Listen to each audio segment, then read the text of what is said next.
When Daniel forces his estranged mother into the rain, he thinks he's closing the door for good.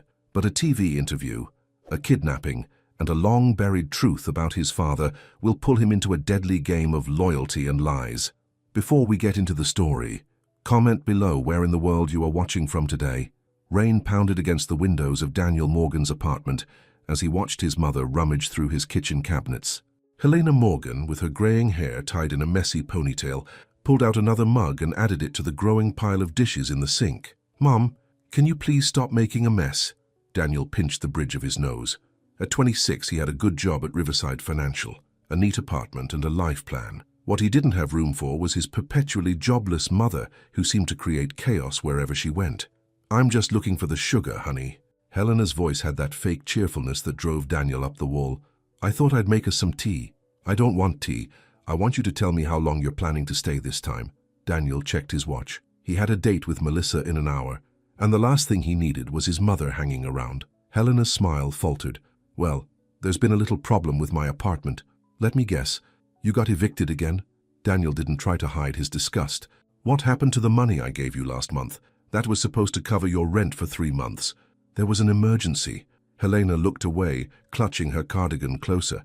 "There's always an emergency with you." Daniel's voice rose. "Always some excuse. Always some reason why you can't get your life together.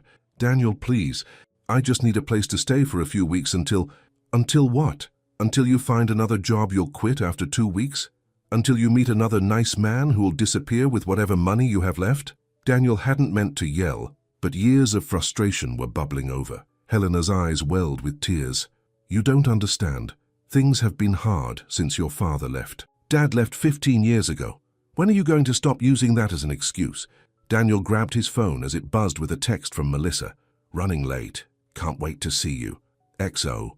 The sight of her name on his screen reminded him of everything he wanted in life. Stability, success, a partner who had her act together, everything his mother wasn't. "I see you've made up your mind about me." Helena's voice was suddenly quiet. "You think I'm just a burden, aren't you?" The words came out before Daniel could stop them. "All you do is take, Mom. You take my money, my time, my energy, and you never listen to my advice. Never." Helena flinched as if he'd slapped her. "I'm still your mother. A mother is supposed to take care of her child, not the other way around." Daniel spotted Helena's worn suitcase by the door. She'd arrived just this morning, claiming she was just visiting, but the suitcase told the real story. "I did take care of you." Helena's voice cracked. "I did the best I could." "Your best wasn't good enough." Daniel walked to the door and grabbed the suitcase. "I can't do this anymore. I have my own life to live." "Daniel, please." Helena followed him, panic rising in her voice. "Where am I supposed to go? It's raining and I don't have enough for a hotel." Daniel pulled out his wallet and counted out $300. "Here, this should cover a cheap motel for a few days. Figure the rest out yourself." "Daniel, no." He thrust the money and suitcase at her. "I'm done. I've given you chance after chance, and you just keep making the same mistakes." Helena took the money with trembling hands. "You don't mean this." "I do." Daniel opened his apartment door. "I can't be your safety net anymore. Please, son, just listen to me for a minute." Helena's eyes were desperate now. "There are things you don't know. Save it." Daniel cut her off. "I've heard all your excuses before." He pushed the suitcase into the hallway and watched as Helena reluctantly stepped out, her shoulders hunched in defeat. "Enjoy the streets, Mom." The words were ice cold as Daniel slammed the door shut. He leaned against it, heart pounding, waiting for the knock that would surely come. Helena would cry, beg, promise to change, and despite his anger, he'd probably let her in again, like always. But the knock never came. Daniel checked his watch again. He needed to shower before meeting Melissa. As he walked to the bathroom, he glanced out the window and saw Helena standing in the rain, looking up at his building. Their eyes met for a brief moment before she turned and walked away, dragging her suitcase behind her. Something twisted in Daniel's gut, but he pushed the feeling down. She'd find somewhere to go. She always did. The next morning, Daniel woke to sunshine streaming through his windows. His date with Melissa had gone perfectly. They'd talked about moving in together, maybe even getting engaged by Christmas. Everything was falling into place. He made coffee and checked his phone. No missed calls from his mother, no desperate text messages, just silence. "Good," he muttered to himself. "She's finally getting the message." At work, Daniel buried himself in spreadsheets and client meetings. As one of the youngest financial analysts at Riverside, he had a lot to prove. His boss, Richard Hamilton, had been dropping hints about a promotion, and Daniel was determined to get it. "Morgan, good work on the Peterson account," Richard said, stopping by Daniel's desk. "Keep it up, and that corner office might have your name on it sooner than you think." Daniel grinned. "Thanks, sir. I'm putting together the quarterly projections now." The days passed in a blur of work and evenings with Melissa. By the end of the week, Daniel had almost forgotten about the fight with his mother. Almost. But on Friday, as he was grabbing coffee in the break room, he noticed a small crowd gathered around the television mounted on the wall. "Isn't that the homeless shelter on Maple Street?" someone was saying. "Yeah, they're doing a special report on the housing crisis," another colleague replied. Daniel approached, coffee in hand, only half interested, until he heard a familiar voice. "I never thought I'd end up in a place like this." The cup nearly slipped from his fingers. There on the screen, wrapped in a thin blanket, was his mother. Her hair was uncombed, her face pale and drawn, but it was unmistakably Helena. "Can you tell us how you came to the shelter, Ma'am?" the reporter asked, holding a microphone toward her. Helena looked directly into the camera. "My son asked me to leave his apartment. I had nowhere else to go." The break room suddenly felt very quiet. Daniel could feel eyes turning toward him, curious and judgmental. That's your mom, isn't it, Morgan?" whispered Tyler from accounting. Daniel couldn't respond. His throat had gone dry. On screen, Helena continued, "I'm not angry at my son. I just hope he remembers the truth one day." "What truth is that?" the reporter pressed. Helena's eyes filled with tears. "That everything I ever did was for him, even the things he hates me for." The segment ended, cutting to commercial, but the damage was done. Daniel mumbled an excuse and hurried back to his desk, ignoring the whispers that followed him. For the rest of the day, he couldn't concentrate. What did she mean by the truth? What was she talking about? By the time he got home, Daniel was a mess of confusion and anger. How dare she go on television and make him look like the bad guy? She was the one who couldn't keep a job, who wasted money, who made one bad decision after another. He called Melissa to cancel their dinner plans, claiming he wasn't feeling well. Then he poured himself a drink and sat in the dark, replaying his mother's words. The truth. What truth? Almost without thinking, Daniel found himself opening the closet where he kept old boxes of childhood memorabilia. He hadn't looked through these in years. They contained photo albums, school reports, birthday cards, the normal detritus of growing up. But as he dug deeper, he found a shoebox he didn't recognize. Inside were letters, dozens of them, many unopened, all addressed to him, care of his grandmother's address. Daniel opened one dated 15 years ago, around the time his father had left. "My dearest Danny, I know you're angry that I sent you to live with Grandma. I know you think I chose your father over you, but please believe me when I say I'm doing this to protect you. Your father is not well, and it isn't safe for you here right now. I promise I'll explain everything when you're older. I miss you every day. All my love." Mom. Daniel frowned. This didn't match his memories. He'd always believed his mother had abandoned him at his grandmother's because she couldn't be bothered to take care of him after the divorce. He opened another letter, this one from a year later. "Danny, the doctors say your father's condition is getting worse. The treatments are expensive, but I've taken a second job to help cover the costs. I know I've missed visiting you the last few weekends, and I'm so sorry. I'm trying to save enough to get us a place of our own, somewhere nice where you can have your own room. Grandma says you're doing well in school. I'm so proud of you. Love always." Mom. Daniel's hands were shaking now. His father hadn't been sick. He'd left them for another woman. That's what his grandmother had always told him. And his mother hadn't visited because she was too busy with her own life. That's what he'd believed all these years. But these letters told a different story.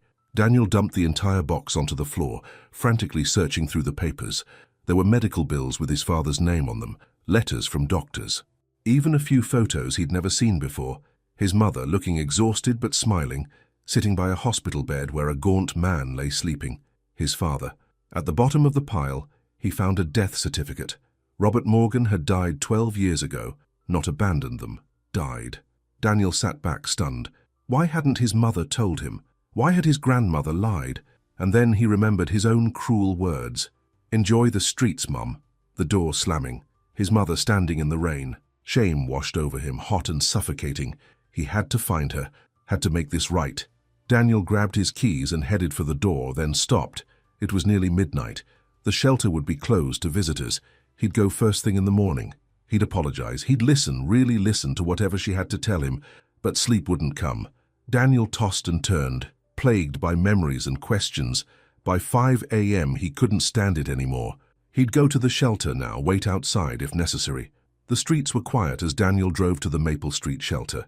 A few early workers were waiting at bus stops, and a homeless man pushed a shopping cart along the sidewalk, but otherwise the city was still sleeping. The shelter was a converted school building, its brick facade softened by a small garden out front. A sign on the door indicated visitor hours started at 9 a.m., but Daniel noticed a light on inside. Maybe someone was already there. He knocked, not really expecting an answer, but to his surprise, the door opened. A middle-aged woman with kind eyes peered out at him. "We're not open yet, honey." "I know, I'm sorry. I'm looking for my mother, Helena Morgan. She was interviewed on TV yesterday. I need to see her. It's important." The woman's expression changed, becoming guarded. "Helena, she's not here anymore." Daniel's heart sank. "Did she find another place to stay?" "In a manner of speaking." The woman opened the door wider. "You'd better come in." Daniel followed her into a small office where a security monitor showed grainy footage of the shelter entrance. "I'm Doris, the night manager," she said, sitting down at a desk. "Your mother left yesterday evening right after that TV interview aired." "Left to go where?" "That's what's troubling me." Doris frowned. "A man came for her, said he was family." Helena seemed to know him, but she didn't look happy to see him. Daniel's stomach knotted. What did he look like? Tall, well-dressed, dark coat. Couldn't see his face clearly. He kept his back to the cameras. Doris tapped a few keys on her computer. "I have the footage here." The screen showed a grainy image of the shelter entrance. Helena stood just inside the door, clutching her suitcase, her body language tense. Across from her was a man in a dark coat, his back to the camera. As they watched, Helena nodded reluctantly and followed the man outside. "Do you know who he is?" Doris asked. "He said he was her brother." Daniel shook his head slowly. "My mother doesn't have a brother. At least, not that I know of." Doris's expression grew concerned. "There's more. One of our residents was outside smoking when they left. She said the man was insistent, took Helena by the arm, and led her to a black car parked down the street." The knot in Daniel's stomach tightened. "Did anyone get the license plate?" "No, but your mother left this." Doris handed him a folded piece of paper. "She asked me to give it to you if you came looking for her." Daniel unfolded the note with trembling hands. "Daniel, if you're reading this, it means you saw the interview and came looking for me. I'm sorry for putting our business on TV, but I didn't know how else to reach you.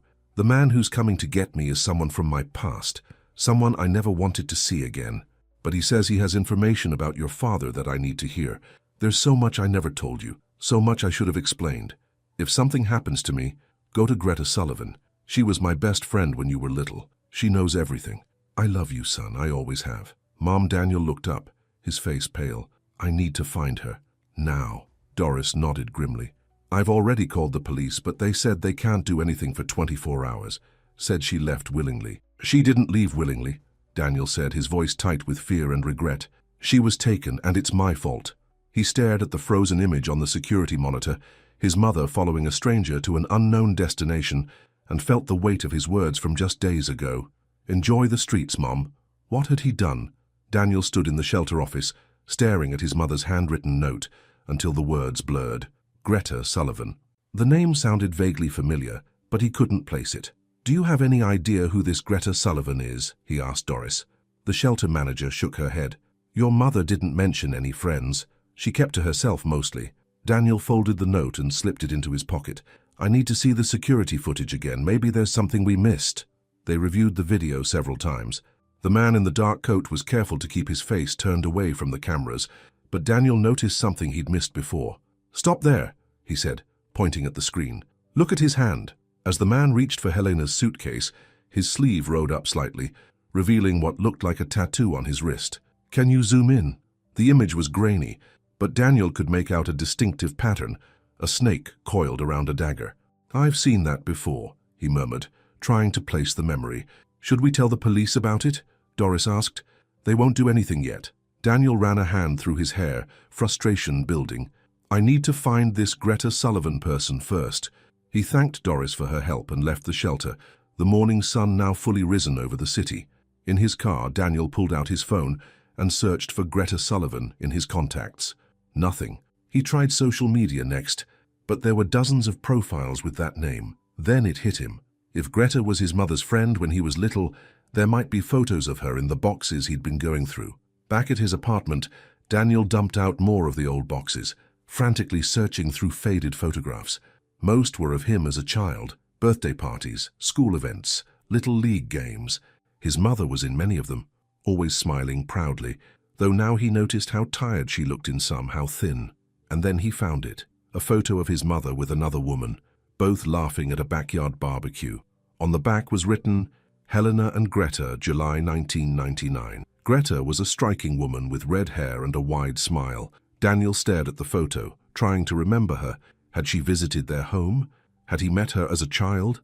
His phone rang, startling him. It was Melissa. "Daniel, are you feeling better? I was worried when you cancelled last night." "I'm sorry," he said, his mind elsewhere. "Something's come up. A family emergency. Is everything okay? Is it your mom?" Daniel hesitated. How could he explain that he'd kicked his mother out, that she'd ended up in a homeless shelter, that she might now be in danger, and that it was all his fault? "I can't talk right now," he said finally. "I'll call you later." He hung up before she could ask more questions and went back to searching through the boxes. Eventually, he found an old address book of his mother's.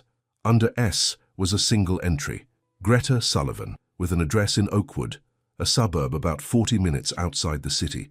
It wasn't much, but it was a start. The address led Daniel to a small house with a well-kept garden. Wind chimes tinkled gently on the porch, and a cat watched him suspiciously from a window as he approached the door. His knock was answered by a woman in her 50s, her once red hair now streaked with grey. She looked nothing like the young woman in the photo, but her eyes were the same, sharp and intelligent. "Can I help you?" she asked, a slight frown on her face. "Are you Greta Sullivan?" "Yes, and you are?" "Daniel Morgan, Helena Morgan's son." Greta's hand flew to her mouth. "Danny? Little Danny?" Her eyes filled with tears as she looked him up and down. "My God, you're all grown up." "My mother told me to find you," Daniel said, pulling out Helena's note. "She's in trouble." Greta's expression changed from shock to concern. "Come inside, quickly." She led him into a cozy living room filled with books and plants. Family photos lined the walls, and in one corner sat an easel with a half-finished painting. "Sit down," Greta said, gesturing to a worn but comfortable sofa. "Tell me what's happened to Helena." Daniel explained everything. The fight, kicking his mother out, finding her at the shelter, and her disappearance with the mysterious man. "She said you know everything," he finished. "About my father, about whatever truth she wanted me to remember." Greta sighed deeply and got up to retrieve a photo album from a bookshelf. "Your mother and I were best friends since high school. I was there the day she met your father. I was there when they got married, and I was there when everything fell apart." She opened the album to show a wedding photo. Helena looked radiant in a simple white dress, her eyes shining with love as she gazed at a handsome man in a dark suit, Robert Morgan, Daniel's father. "They were so happy at first," Greta said softly. "Your father was charming, brilliant, ambitious. He had big dreams of starting his own business, and your mother believed in him completely." She turned the page to show another photo. Helena holding a baby, clearly Daniel, with Robert standing proudly beside them. "But there was another side to your father, a side he kept hidden." Greta's voice grew serious. "He had a gambling problem that got worse over time. He borrowed money from dangerous people." Daniel frowned. "What kind of dangerous people?" "The kind who don't send letters when you miss a payment." Greta turned another page. This photo showed Robert with another man, tall, well-dressed, with dark hair and cold eyes. "Victor Castillo. He ran an illegal gambling operation, among other things. Your father owed him a lot of money." Daniel leaned forward to look more closely at the photo. Something about the man seemed familiar. "One night, Victor's men came to your house. You were only about 5 years old. They threatened your father, said they'd hurt you and your mother if he didn't pay. That's when your mother decided to send you to live with your grandmother." "To protect me," Daniel said quietly, remembering the letters he'd found. "Yes," Greta nodded. "Your father promised to get help, to stop gambling. He took a second job. Your mother took one too. They were working themselves to the bone trying to pay off that debt. But my grandmother told me he left us for another woman." Greta's face hardened. "Your grandmother never liked your father. She blamed him for everything. And I suppose in her mind it was easier for you to think he'd abandoned you than to know the truth." "Which was what?" "That he was killed." Greta's voice was flat. "The official story was that he was mugged on his way home from work, but your mother always believed Victor was behind it. The debt didn't die with your father. They expected your mother to keep paying. Daniel felt sick, so all those times she needed money. She was still paying off your father's debt for years. Greta reached out and squeezed his hand. She didn't want you to know. She wanted you to have a normal life, to go to college, to have opportunities she never had. But why didn't she just go to the police? She tried once, but Victor had connections. Nothing came of it except a warning, a dead bird left on your grandmother's doorstep. Helena was terrified they might hurt you next. Daniel stood up and paced the room, trying to process everything. So the man who took her from the shelter, it could be Victor or one of his men. Greta's voice trembled. If they found her again... Wait. Daniel stopped pacing. The tattoo. The man at the shelter had a tattoo of a snake wrapped around a dagger. Do you know if Victor or his men had tattoos like that? Greta's face paled. Victor's men all had that tattoo. It was their sign. Daniel pulled out his phone. We need to go to the police now. We have evidence. It won't be that simple, Greta warned. These people have connections, Daniel. And without Helena to testify, then we'll find her ourselves. Daniel's jaw was set with determination. You must know something about Victor, where he operates, where he lives. The last I heard, he owned a nightclub downtown called the Serpent's Den, but that was years ago. Daniel quickly searched for the club on his phone. It's still there, open every night from 10 p.m. to 4 a.m. You can't just walk in there, Greta protested. It's too dangerous. I don't have a choice. Daniel headed for the door. She's my mother. Greta grabbed her purse and followed him. Then I'm coming with you. No, I need you to do something else. Daniel turned to face her. Go to my apartment and look through those boxes. There might be something else that can help us. Addresses, names, anything. He scribbled down his address and handed it to her, along with his spare key. I'll call you once I've checked out the club. Greta looked like she wanted to argue, but finally nodded. Be careful, Daniel. These are dangerous people. I know. Daniel's face was grim as he headed for his car. But they messed with the wrong family. The Serpent's Den was located in a part of town Daniel usually avoided, a district of nightclubs, adult stores, and pawn shops. The club's entrance was marked by a neon sign of a coiled snake, its forked tongue flickering with red lights. It was only 8 p.m., 2 hours before the club opened. Daniel parked across the street and watched as staff arrived, deliveries were made, and a cleaning crew entered the back door. He was about to call Greta when his phone rang, an unknown number. Hello, is this Daniel Morgan? A woman's voice, unfamiliar and tense. Yes, who is this? My name's Jackie. I work at the Serpent's Den. I'm a friend of your mother's. Daniel sat up straighter. You know my mother, how? She used to clean the offices here before... The woman paused. Look, I don't have much time. They brought her in about an hour ago. She doesn't look good. Victor's got her in his private office upstairs. Is she hurt? Daniel's heart raced. Not yet, but... Jackie's voice dropped to a whisper. Victor's angry. Something about money she still owes. I heard him say he's tired of waiting. I need to get in there.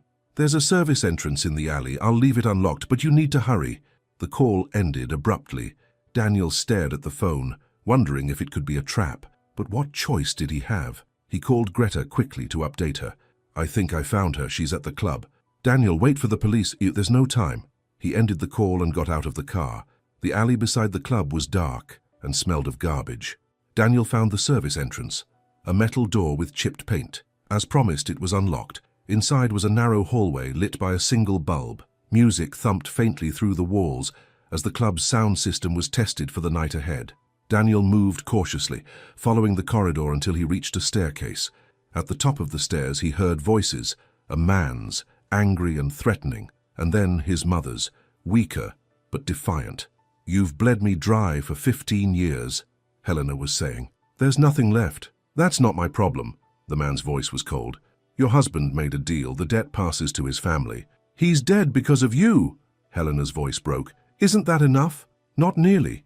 A sound of something hitting a desk hard. You have a son, don't you? Doing well for himself from what I hear. Maybe he can help with your financial situation. Leave him out of this. Helena's tone changed from defiant to pleading. Please, he doesn't know anything about this. Daniel edged closer to the partially open door, peering through the crack. His mother sat in a chair, looking small and frightened. Across from her, behind a large desk, stood a man with silver-streaked dark hair. Victor Castillo, older now than in the photo, but unmistakable. Well, that's where you're wrong, Helena. Victor smiled coldly. Your son has been asking questions. Made quite a scene at the shelter, I hear. Helena's face paled. What have you done to him?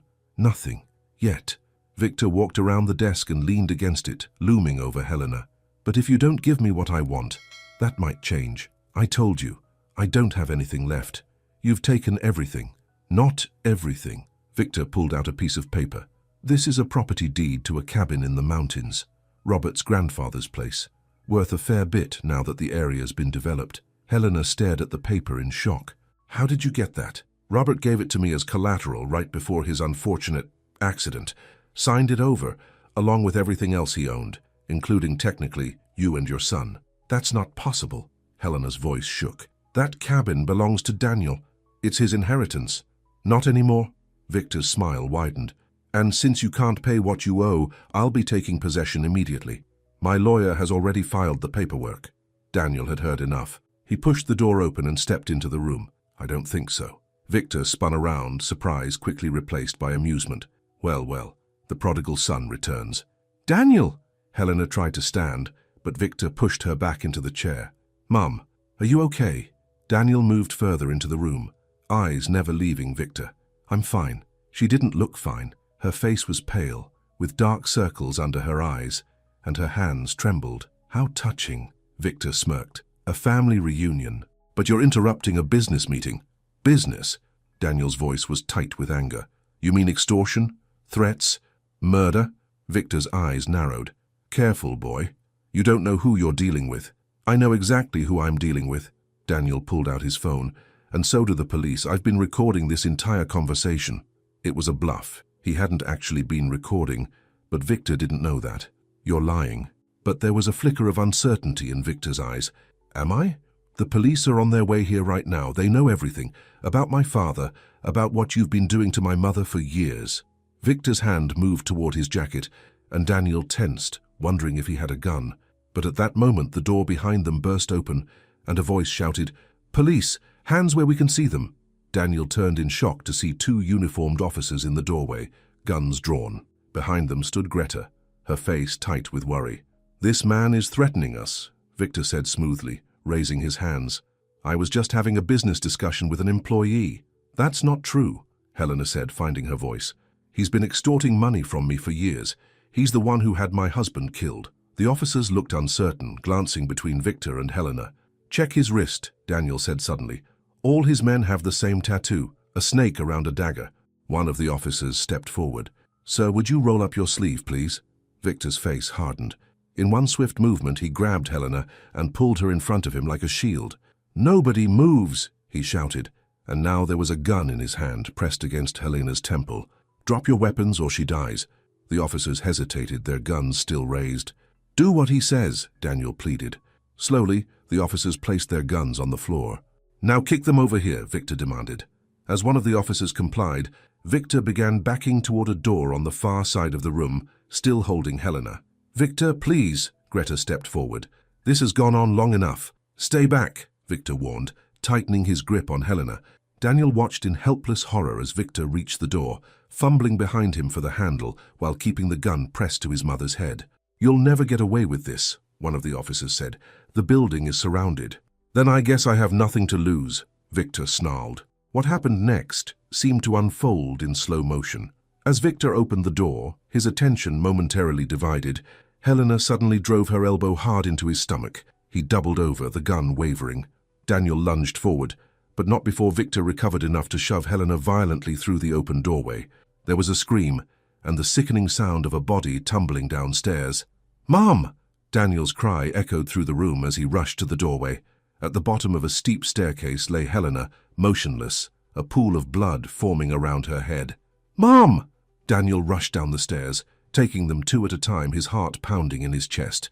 Behind him, he could hear the commotion of the officers tackling Victor to the ground, but none of that mattered now. Helena lay crumpled at the bottom of the staircase, blood pooling beneath her head. Her eyes were closed, her breathing shallow. Call an ambulance! Daniel shouted up the stairs as he knelt beside his mother, afraid to move her. Mum, can you hear me? Please open your eyes. Helena didn't respond. Her face was deathly pale, the only color coming from a deep gash on her forehead. Greta came rushing down the stairs, phone pressed to her ear. They're on their way, she said, kneeling on Helena's other side. How is she? I don't know. Daniel's voice broke. She's not waking up. The minutes waiting for the ambulance felt like hours. Daniel held his mother's hand, whispering apologies and promises, while Greta pressed a cloth to Helena's head wound to slow the bleeding. Finally, paramedics burst through the door at the bottom of the stairwell. They worked quickly, stabilizing Helena's neck, checking her vitals and strapping her to a stretcher. "Is she going to be okay?" Daniel asked as they prepared to load her into the ambulance. "She's sustained a serious head injury," one paramedic replied grimly. "We need to get her to the hospital right away." "I'm coming with her," Daniel insisted, climbing into the ambulance beside the stretcher. As the doors closed, he caught a glimpse of Victor being led away in handcuffs, the man's cold eyes staring directly at him with a look of pure hatred. The ride to the hospital was a blur. Daniel held his mother's hand, watching helplessly as the paramedics worked around him, attaching monitors and starting an IV. "Stay with me, Mom," he whispered. "Please, I'm so sorry. For everything." At the hospital, Helena was rushed into emergency surgery. Daniel and Greta were directed to a waiting room, where they sat in tense silence under harsh fluorescent lights. "This is all my fault," Daniel said finally, his voice hollow. "If I hadn't kicked her out—" "Don't," Greta said firmly. "You didn't know. I should have listened to her. She tried to tell me there were things I didn't understand, but I was too wrapped up in my own life, my own judgments." Greta put a comforting hand on his shoulder. "Helena never blamed you, Daniel. She wanted to protect you from all of this. By sacrificing her own life," Daniel shook his head bitterly.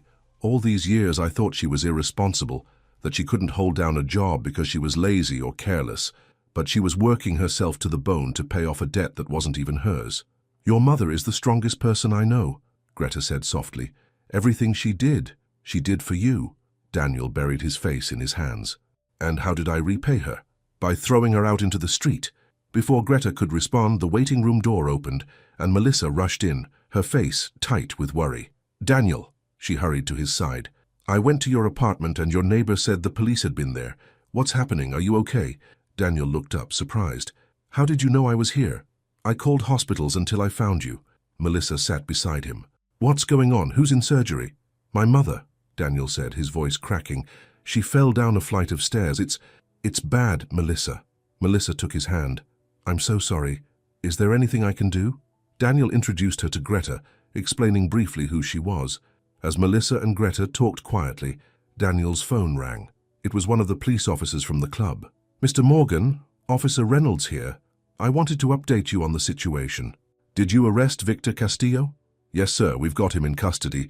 But there's something else you should know. We found some documents in his office safe, loan agreements, property deeds, including one for a cabin that apparently belongs to your family."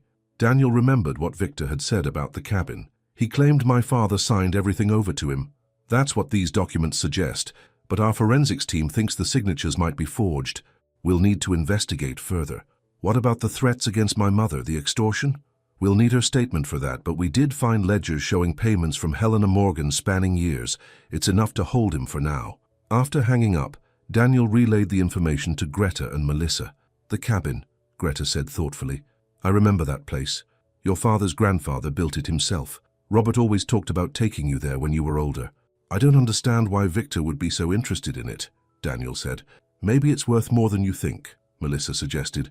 "Property values in some mountain areas have skyrocketed in recent years." The conversation was interrupted by a doctor entering the waiting room, still wearing surgical scrubs. Daniel stood up immediately, heart in his throat. "Family of Helena Morgan?" "I'm her son." Daniel stepped forward. "How is she?" The doctor's expression was serious. "Your mother suffered a severe traumatic brain injury. We've managed to stop the bleeding and reduce the swelling, but—" He paused. "She's in a coma. We won't know the full extent of the damage until she wakes up, if she wakes up." Daniel felt his legs go weak. Melissa quickly moved to support him. "What are her chances?" Greta asked, her voice trembling. "It's too early to say. The next 48 hours will be critical." The doctor put a hand on Daniel's shoulder. "I can see her soon, but I want to prepare you. There's a lot of swelling and bruising. She's on a ventilator to help her breathe." Daniel nodded numbly. "Thank you, doctor." When they were finally allowed into the ICU, Daniel was shocked by his mother's appearance. Helena looked so small and fragile in the hospital bed, surrounded by beeping machines. Her head was wrapped in bandages, her face swollen and discolored. A tube in her mouth connected to a ventilator that pumped air into her lungs with a rhythmic hiss. "Oh, Helena," Greta whispered, tears running down her cheeks. Daniel moved to his mother's side and gently took her hand. It felt cold and lifeless. "I'm here, Mum," he said softly. "I'm not going anywhere this time." Days passed in a blur of hospital coffee, uncomfortable chairs, and the constant beeping of monitors.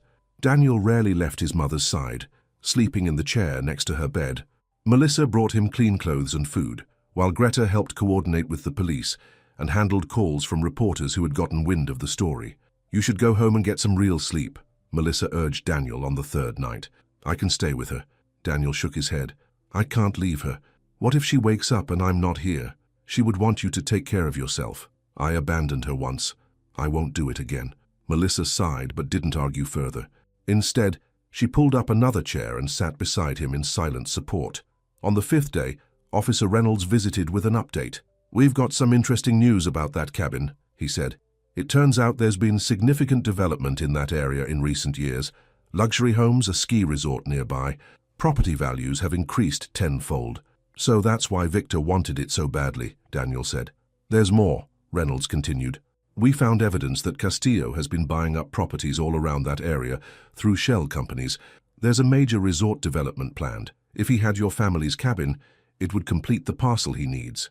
"How much is the property worth now?" Melissa asked. "Conservative estimate, about $2 million. Daniel stared at the officer in disbelief. $2 million? And my mother's been living in poverty, being extorted for a gambling debt that was probably paid off years ago." "It looks that way," Reynolds agreed grimly. "Castillo kept raising the interest and extending the debt. Classic loan shark tactic." After the officer left, Daniel sat in silent anger. His mother had suffered for years, all because of a man's greed, and now she might never wake up. That night, as Daniel dozed in the chair beside the hospital bed, he was startled awake by a slight pressure on his hand. He looked down to see his mother's fingers moving slightly against his. "Mom?" He leaned forward, hardly daring to hope. "Mom, can you hear me?" Helena's eyelids fluttered but didn't open. The pressure on his hand increased slightly before relaxing again. Daniel immediately pressed the call button. A nurse rushed in, followed by the on-call doctor. They checked Helena's vitals and ran some tests. "There are definitely signs of increased brain activity," the doctor said cautiously. "It's a good sign, but I don't want to get your hopes up too much. Recovery from traumatic brain injury is often a long, unpredictable process." But Daniel clung to that moment of response like a lifeline. "She squeezed my hand. She knows I'm here." The next morning, Greta arrived with fresh coffee and bagels, finding Daniel looking more animated than he had in days. "She moved last night," he told her excitedly. "The doctor said it's a good sign." "That's wonderful news!" Greta hugged him tightly. "I knew Helena was a fighter." As they sat eating breakfast, Daniel's phone rang. It was a number he didn't recognize. "Hello? Mr. Morgan? This is Edward Phelps, from Phelps and Associates Law Firm. I represent Victor Castillo." Daniel's blood ran cold. "What do you want?" "My client would like to offer you a deal. He's willing to drop all claims against your family's property and forgive any outstanding debt in exchange for you declining to press charges or testify against him." "You can't be serious," Daniel said incredulously. "Your client tried to kill my mother." "That would be difficult to prove, Mr. Morgan. It could easily be argued that she fell while trying to attack him, but that's beside the point. This offer is time-sensitive and extremely generous." "Tell your client he can rot in jail," Daniel snapped, ending the call. "What was that about?" Greta asked, concerned. "Victor's lawyer. They're trying to make a deal." Daniel's jaw was set with determination. "They must be worried about what Mom might say if she wakes up." "When she wakes up," Greta corrected gently. "Right. When she wakes up." Daniel took her hand. "Greta, there's something I need to ask you. Those documents the police found, the deed to the cabin with my father's signature, do you think it could be real? Would he have signed over his grandfather's cabin?" Greta shook her head firmly. "Never. Robert loved that place. It was the one thing he was determined to keep in the family no matter what. He used to talk about teaching you to fish in the stream behind the cabin, building a tree house for you in the old oak tree. I don't remember him talking about it. You were very young when—" Greta trailed off. "But I know he would never have signed it away willingly." Daniel nodded, a plan forming in his mind. "I need to see that cabin. If Victor wants it so badly, there must be something important about it, beyond just the property value." "But you can't leave Helena," Greta protested. "I'll go," Melissa offered, having been quietly listening. "I can drive up there and take pictures. Look around." What am I looking for exactly? I don't know, Daniel admitted. Anything that seems important. The address is in those papers the police found. Officer Reynolds can help you. Melissa left after lunch, promising to drive to the mountain cabin and return as soon as possible. Daniel settled back into his vigil beside his mother's bed. That evening, as he was reading aloud from a novel he'd found in the hospital gift shop, Daniel noticed Helena's eyelids fluttering again. "Mum?" He leaned closer. "Mum, can you hear me?" Slowly, painfully, Helena's eyes opened. They were unfocused at first, then gradually fixed on his face. "It's me, Daniel. You're in the hospital. You're safe now." Helena's lips moved around the ventilator tube as if trying to speak. "Don't try to talk," Daniel said quickly. "Let me get the doctor." The medical team was cautiously optimistic. They removed the ventilator tube since Helena was now breathing on her own, though she remained weak and disoriented. "Hello, sweetheart," she whispered hoarsely, when they were finally alone again, her voice barely audible. "Mum." Daniel couldn't hold back his tears any longer. "I'm so sorry for everything." Helena weakly raised a hand to touch his face. "Not your fault." "Yes, it is. I should have listened to you. I should have tried to understand." She shook her head slightly, wincing at the movement. "Victor?" "In jail. They arrested him. He can't hurt you anymore." Relief washed over Helena's bruised face. "The cabin?" Daniel was surprised by her question. "It's still ours as far as I know. The police think Victor forged Dad's signature on the deed." He hesitated. "Mom, why is that cabin so important?" Helena's eyes closed briefly as if gathering strength. "Under floorboards," she whispered. "Study. What's under the floorboards?" "Proof," Helena murmured before drifting back to sleep. Daniel immediately called Melissa, who had just arrived at the cabin. "Mel, Mom woke up. She said to check under the floorboards in the study. She said there's proof of something there." "That's amazing news about your mom!" Melissa's voice crackled with poor reception. "I just got here. The place is pretty dusty, but it's charming. Let me find the study." Daniel could hear her footsteps over the phone, the creak of old wood. "Okay, I'm in what looks like a small office," Melissa reported. "There's an old desk, some bookshelves. The floorboards look original to the cabin. Some of them are a bit loose.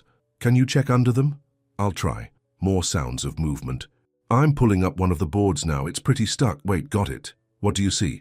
"There's a space underneath. I can see something that looks like a metal box." Daniel's heart raced. "Can you open it?"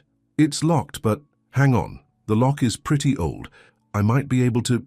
"Yes, I got it open." "What's inside?" "Papers. Lots of them. And photos." "Daniel, there are pictures of Victor with other men. They look like they're at some kind of meeting." "What about the papers?" "They look like... Oh my God." What is it?" "They're records, financial transactions, names, dates. And there are handwritten notes. I think your father was gathering evidence against Victor and his operation." Daniel felt a chill. That's why Victor killed him. Dad wasn't just in debt to him. He was going to expose him. "There's something else." Melissa's voice had an edge of fear now. "I think I heard something outside. A car pulling up." "Mel, get out of there, now." "I'm going to take the box with me. I'll go out the back." Her voice suddenly cut off. "Melissa! Melissa!" The line went dead. Daniel tried calling back immediately, but the call went straight to voicemail. Panic rising in his throat, Daniel called Officer Reynolds. "I need you to send someone to the cabin right away," he said urgently. "My girlfriend is there, and I think she's in danger." "What's she doing at the cabin?" Reynolds asked. "She was helping me check something. My mother woke up briefly and told me to look under the floorboards in the study. Melissa found a metal box with evidence my father collected against Victor Castillo, but then someone showed up, and now she's not answering her phone." "I'll dispatch a unit right away," Reynolds promised. "Stay where you are, Mr. Morgan. We'll handle this." But as Daniel hung up, he knew he couldn't just sit and wait. His mother was stable for now, but Melissa was in immediate danger. "Greta," he said, turning to the older woman who had just returned with coffee. "I need to go to the cabin. Melissa's in trouble." "What?" "Daniel, no. Let the police handle it." "I can't wait. It'll take them at least an hour to get up there. I know a shortcut through the back roads. I can be there in 40 minutes. Greta looked torn. "Helena needs you here. She needs me to make this right." Daniel grabbed his jacket. "Stay with her. Tell her I'm finally listening to the truth." As Daniel rushed out of the hospital, his phone buzzed with a text message from an unknown number. His blood ran cold as he read it. "If you want to see your girlfriend alive again, come to the cabin alone. Tell no one. Victor sends his regards." Daniel's hands trembled as he gripped the steering wheel. pushing his car faster along the winding mountain roads. The text message played over and over in his mind.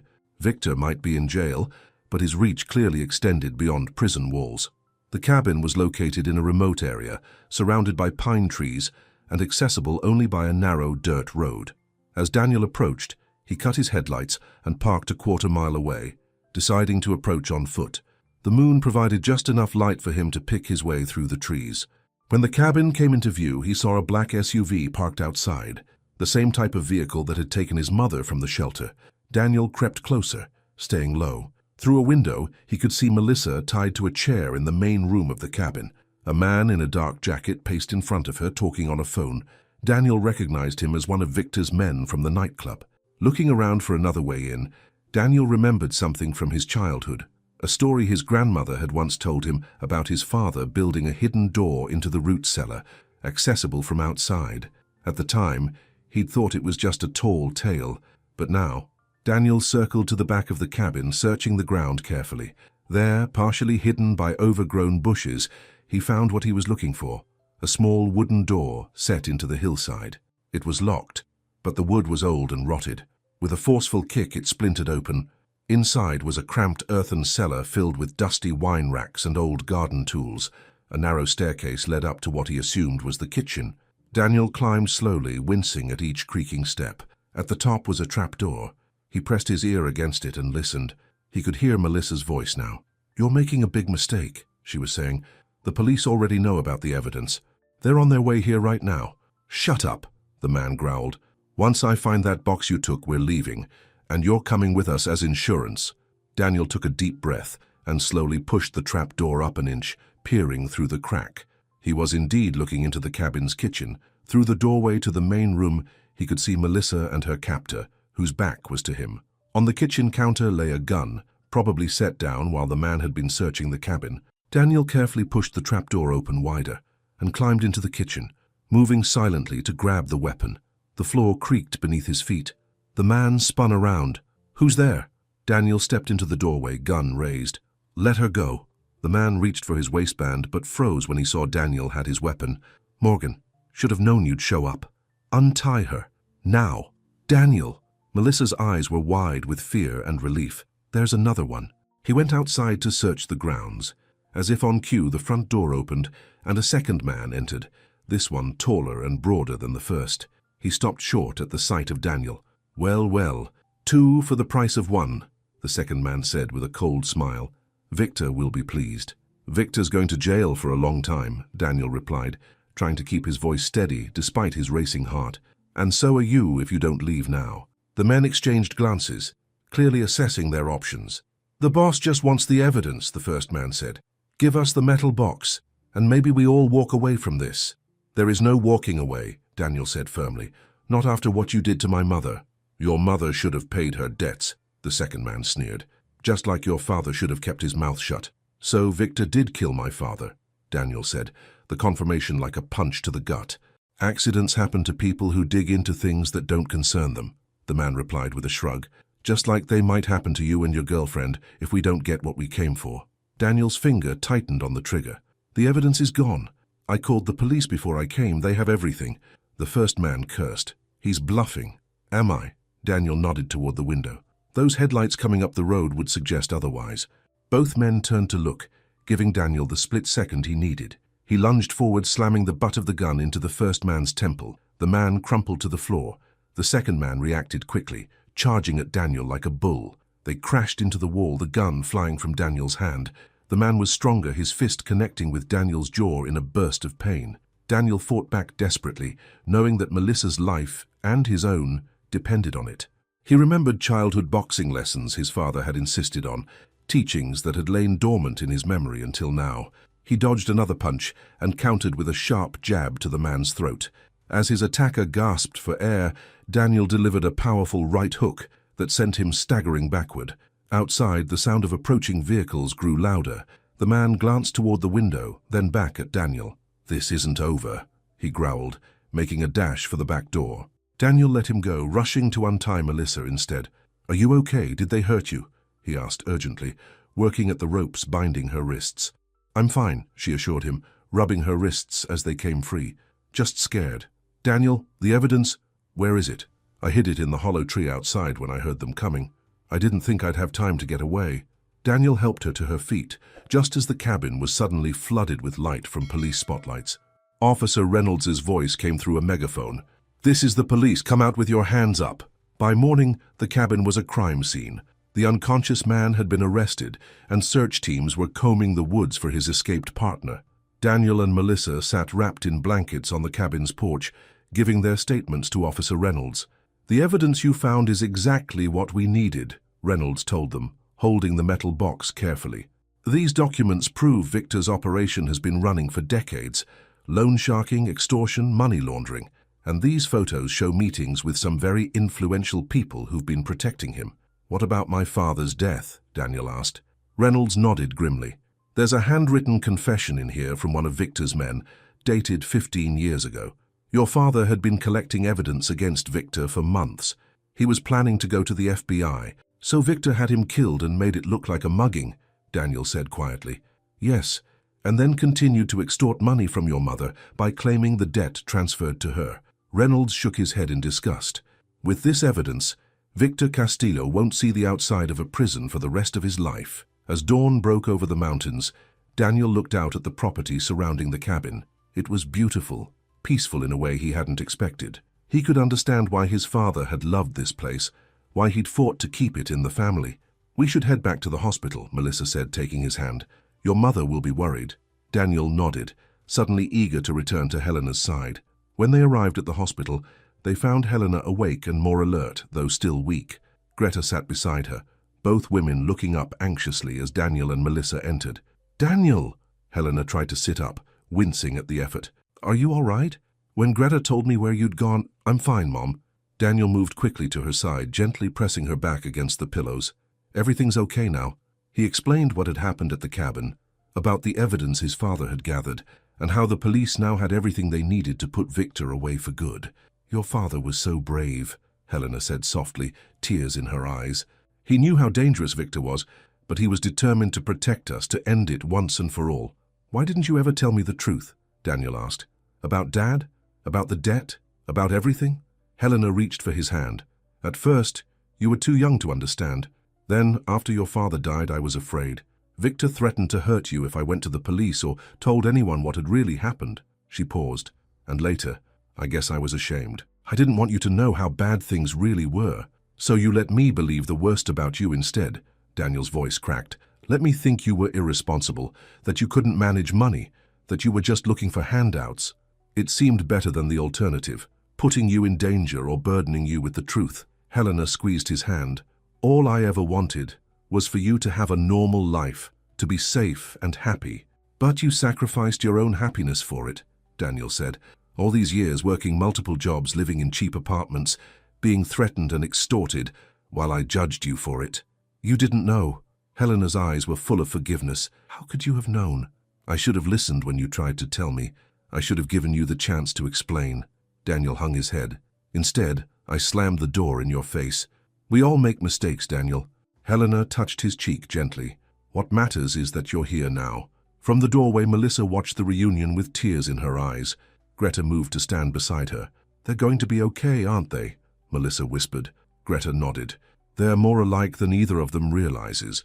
Both stubborn, both willing to sacrifice everything for the people they love." The next few weeks passed in a blur of hospital visits, police interviews, and court proceedings.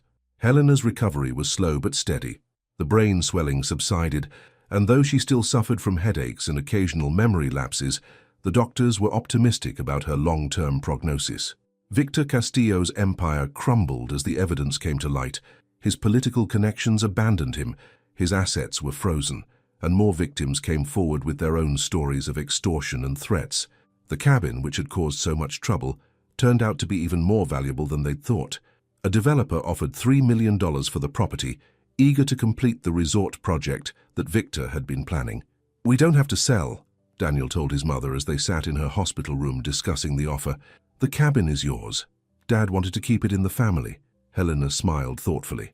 "It's ours, Daniel, and I think your father would understand if we decided to sell. That money could do a lot of good. Pay for my medical bills, set up a fund for other victims of loan sharks, Maybe even start that scholarship in your father's name that I always dreamed of. Daniel nodded, seeing the wisdom in her words. Whatever you decide, I'll support you. That's a change, Helena teased gently. Daniel laughed, a sound that had become more frequent in recent days. I'm trying to be less of a judgmental jerk. You were never a jerk, Helena assured him. Just a young man who didn't have all the facts. As they talked, Melissa arrived with coffee and pastries, followed shortly by Greta. I have good news, Greta announced. The doctor says Helena can be discharged next week. She'll need ongoing physical therapy, of course, but she can continue her recovery as an outpatient. That's wonderful, Melissa exclaimed. But where will you stay, Helena? Your apartment is long gone, I know, Helena sighed. I'll find something. No need, Daniel said firmly. You're staying with me. I have that spare bedroom that's just gathering dust. Helena looked uncertain. Daniel, I couldn't impose. It's not an imposition, Mom. It's what I want. He took her hand. I've wasted too many years pushing you away. I don't want to waste any more. Helena's eyes filled with tears. Are you sure? Absolutely sure. Daniel smiled. Besides, Melissa has practically moved in already. She can help me make sure you follow all the doctor's orders. Melissa blushed but didn't contradict him. Over the past weeks, their relationship had deepened in ways neither had expected. Facing danger together, supporting each other through the aftermath, it had forged a bond between them that felt unbreakable. Well, in that case, Helena said, wiping away happy tears, I accept. 3 months later, on a crisp autumn day, Daniel stood on the balcony of his apartment, watching as his mother carefully watered the flowers she'd planted in containers along the railing. Her movements were slower than before, and she still used a cane for balance, but her improvement was remarkable. Inside, Melissa was setting the table for dinner. Greta would be arriving soon, bringing her famous apple pie for dessert. It had become a Sunday tradition, the four of them sharing a meal, talking, laughing, healing together. The sale of the cabin had gone through, the money now sitting in accounts that would provide security for Helena's future, and fund the Robert Morgan Memorial Scholarship for disadvantaged youth. Victor Castillo had been sentenced to 30 years in prison, with no possibility of parole. His associates, including the 2 men from the cabin, had received similar sentences. Penny, for your thoughts? Helena asked, coming to stand beside Daniel. I was just thinking about doors, he said. Doors? She looked puzzled. How easy it is to slam them shut. How hard it can be to open them again. Daniel turned to face her. I'm sorry it took me so long to open mine to you. Helena smiled, the afternoon sun highlighting the silver in her hair. Some doors need to be knocked on more than once, or broken down completely, Daniel added with a rueful laugh. The important thing is we found our way back to each other. Helena rested her head against his shoulder. Your father would be so proud of the man you've become. From inside, Melissa called, Greta's here. Dinner in 5 minutes. Daniel offered his arm to his mother. Shall we? As they walked inside together, Daniel felt a sense of peace he hadn't known in years. The apartment that had once seemed so perfect in its ordered solitude now felt truly like home, filled with voices, with memories both old and new, with forgiveness and second chances. He thought of that rainy night, months ago, when he had shoved his mother's suitcase into the hallway and slammed the door. How final it had seemed then, how irreversible. But doors could always be reopened, bridges rebuilt, hearts mended. As they gathered around the table, hands linked for grace, Daniel caught his mother's eye and saw in her smile all the love that had always been there, waiting patiently for him to see it. Some truths, he had learned, were worth remembering. The end